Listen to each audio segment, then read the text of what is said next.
In section 4.5, we're going to start to take a look at all the different ideas that we've been learning so far in chapter 4 and start to bring them together to ultimately understand how derivatives can help us determine the shape of a graph from only looking at its function. So we're going to start here with this general idea. So here's what we're going to be interested in.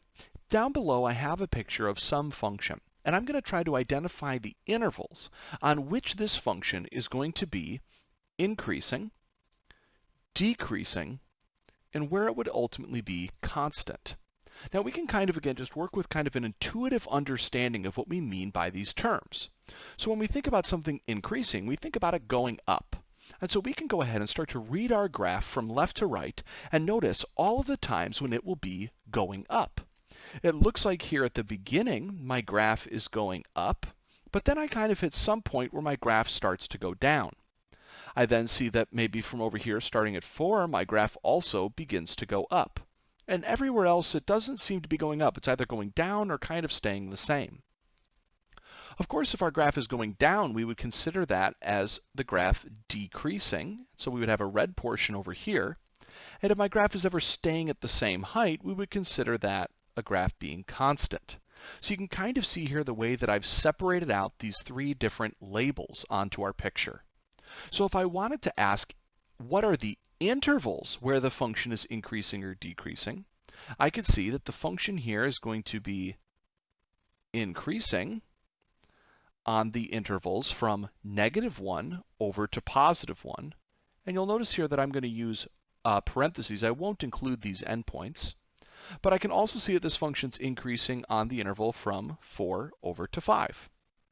I can see that the function happens to be decreasing on the interval starting from 1 and going to 4. And I can see that the function is going to be constant, it looks like from 5 to 7. Okay. So it would have technically been correct to have also included these endpoints and put in some brackets, although we're going to have a class agreement from this point moving forward, that whenever we talk about a function being increasing, decreasing, or constant, we will never actually go ahead and include points that are going to be connecting, if you will, these spots here. So when I switch from increasing to decreasing, I'm never going to include that particular point because it's difficult to know, like, is the function getting larger here or getting smaller? And it's doing neither. And so I'll never actually end up including these endpoints, although it's not necessarily wrong to do so. But keep in mind that that's the class agreement that we're going to establish right now. If you're ever asked where a function is increasing, decreasing, or constant, you should never include the endpoints. Now, the thing that's going to be interesting for us is to take a look at how exactly we could determine where a function is increasing and decreasing if I didn't have a picture. Because obviously if I have a picture, that's maybe not the hardest thing to do. But what if I didn't have a picture? How do the topics of increasing, decreasing, and constant relate to the ideas of derivatives? Well, really quickly here, I'm going to go ahead and create two different pictures. I'm going to create a picture here of a decreasing function. And I'm going to create a picture here of a function that is going to be increasing, or at least that has a portion of it that's increasing. So let's take a look here. If I have a function that, say, is going to be decreasing, maybe a function that looks something like this, right? This is a function that's getting smaller over time. And we can compare and contrast that with a function that looks like this, that's getting larger, increasing. Then I'm going to start to take a look at what happens with tangent lines here on my graph. Notice that if my function is decreasing, whenever I start to create tangent lines on this picture, I can notice something about the slope of my tangent line. Here, the slope of my tangent line is definitely going to be a negative number. Notice, if I was to draw another tangent line on here, I would still have a negative value. In fact, even as I come down here, I'm still going to end up with a negative value. It's just not very negative.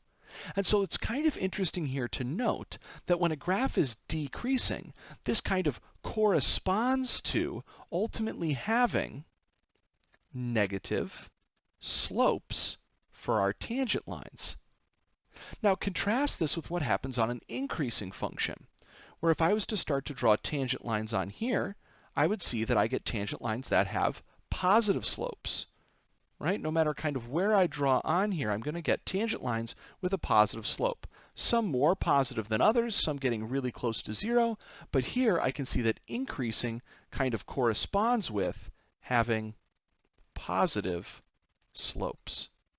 And so this becomes really, really important, because what we can see is that there's a link then between slopes of tangent lines and whether a graph is going up or going down.